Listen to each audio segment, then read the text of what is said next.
1947 সালের আগস্ট মাস। আকাশে উড়ছে ভারতের স্বাধীনতার পতাকা, রেডিওতে বাজছে আজাদ হিন্দুস্তান। কিন্তু মাটিতে কি ঘটছে জানো কি? সেখানে নেই আনন্দ, নেই উৎসব, শুধু রক্ত, শুধু আর্তনাদ। চারদিকে ছড়িয়ে আছে লাশের গন্ধ। ট্রেন ভর্তি লাশ এসে থামছে সীমান্তে।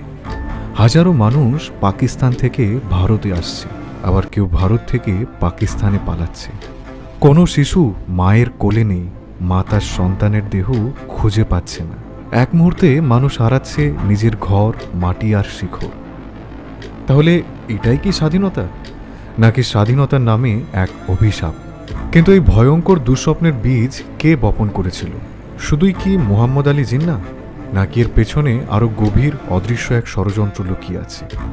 জিন্নাহ, ঐক্যের নায়ক থেকে বিভাজনের দূত। 1876 সালে করাচিতে জন্ম হলো এক ছেলের। পরে সে পড়তে গেল লন্ডনে, হয়ে উঠল একজন চৌকস আইনজীবী। সবসময় স্যুট বুট পরে থাকত। তার নাম মোহাম্মদ আলী জিন্নাহ। শুরুতে কিন্তু তিনি ছিলেন সম্পূর্ণ ভিন্ন।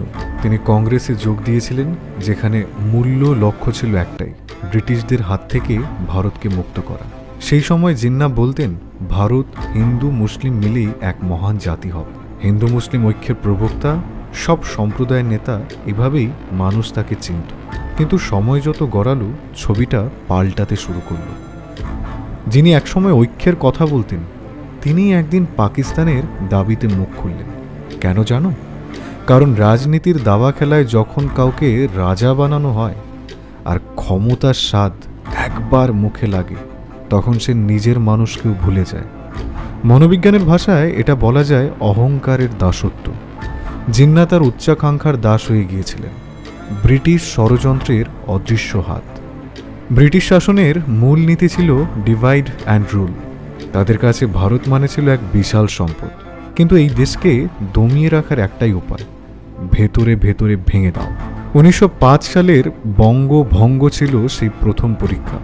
লর্ড কার্জন বুঝিয়ে দিলেন, ধর্মের ভিত্তিতে ভাগ করলে মানুষ একে অপরের বিরুদ্ধে দাঁড়ায়। এরপর ব্রিটিশরা মুসলিম লীগকে প্রমোট করতে শুরু করল। তাদের উদ্দেশ্য ছিল কংগ্রেসকে একপাশে, হিন্দু দল হিসেবে দেখানো। আর মুসলমানদের মধ্যে ব্রিটিশরা ঢুকিয়ে দিল, সংখ্যাগরিষ্ঠ হিন্দুদের মধ্যে তোমরা নিরাপদ নও। এই যেন মহাভারতের শকুনির মতো ষড়যন্ত্র, যেখানে পরিবার ভাঙার চাবি হাতে রাখে এক ধূর্ত খেলোয়াড়। পাকিস্তানের স্বপ্ন নাকি রাজনৈতিক দাবা? 1940 সালের লাহোর প্রস্তাব ছিল বিভাজনের আনুষ্ঠানিক শুরু। সেখানে জিন্নাহ ঘোষণা দিলেন, মুসলমানদের জন্য আলাদা দেশ চাই। কেন? কারণ ব্রিটিশরা ভয় দেখালো, যদি আলাদা দেশ না পাও, তবে তোমাদের ধর্ম সংস্কৃতি চিরতরই ভারতবর্ষ থেকে মুছে যাবে। এই ভয়টাই ছিল এক মারাত্মক অস্ত্র। 1946 সালের ডাইরেক্ট অ্যাকশন ডে কলকাতার রক্তে রঙিন হল। হাজারো মানুষ মারা গেল, প্রতিবেশীর বিরুদ্ধে দাঁড়ালো। এই দিনেই স্থির হলো, ভারত আর এক থাকবে না। স্বাধীনতা, কিন্তু শত্রুতা জন্ম দিল যে রাত। 1947 সালের 15 আগস্ট ভারত স্বাধীন হলো, পাকিস্তানও জন্ম নিল।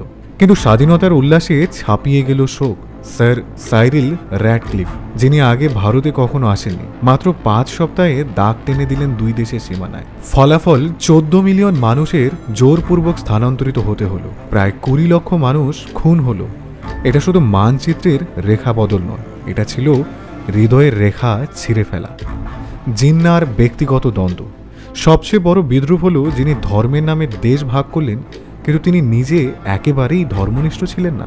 তিনি মদ্যপান করতেন, ইংরেজ খাবার পছন্দ করতেন, ওয়েস্টার্ন স্যুট ছাড়া কিছুই পরতেন না, খুব কম মসজিদে যেতেন। অর্থাৎ তিনি ছিলেন এক সেকুলার মুসলিম।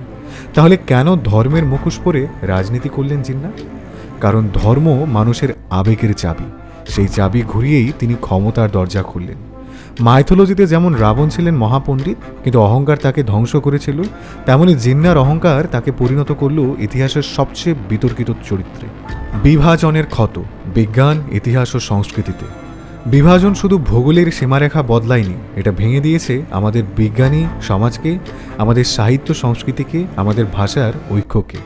যে বাংলায় রবীন্দ্রসঙ্গীত, যে পাঞ্জাবের লোকগান তার দুই প্রান্তে বন্দী হয়ে গেল।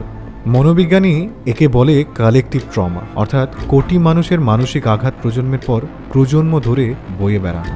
আজও ভারত পাকিস্তানের ম্যাচ মানে যুদ্ধের আবহ, আজও সীমান্তে রক্ত ঝরে, কারণ ক্ষত এখনও শুকায়নি। আসল সত্য, ধর্ম নয় ক্ষমতার খেলা।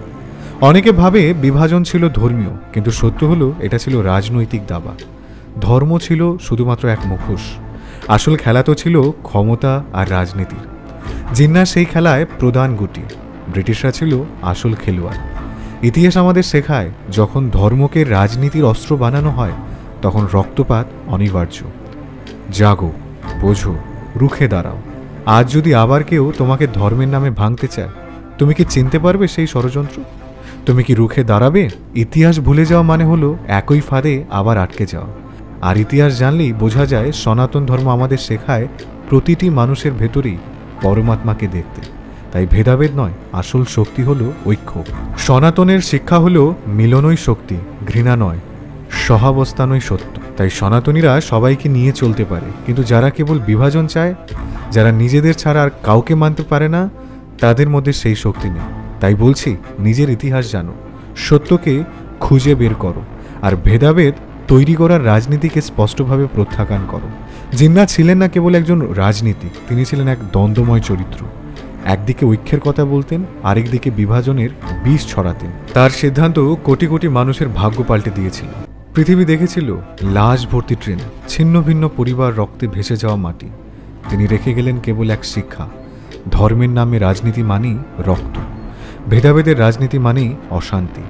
আজ আমাদের দায়িত্ব সেই রক্তমাখা ইতিহাস থেকে শিক্ষা নেওয়া, বুঝে ফেলা কে সত্যি আমাদের ঐক্য চায় আর কে ভাঙতে চায়, আর সনাতনের শিক্ষায় ভর করে ভ্রাতৃত্ব, ঐক্য আর আত্মসম্মানের শক্তিতে এক নতুন ভারত গড়ে তোলো। এমন আরও ইন্টারেস্টিং ভিডিও পাওয়ার জন্য আমাদের চ্যানেলটিকে সাবস্ক্রাইব করে আমাদের সঙ্গেই থাকো। ভালো লাগলে লাইক, কমেন্ট, শেয়ার করে সকলকে জানানোর সুযোগ করে দাও।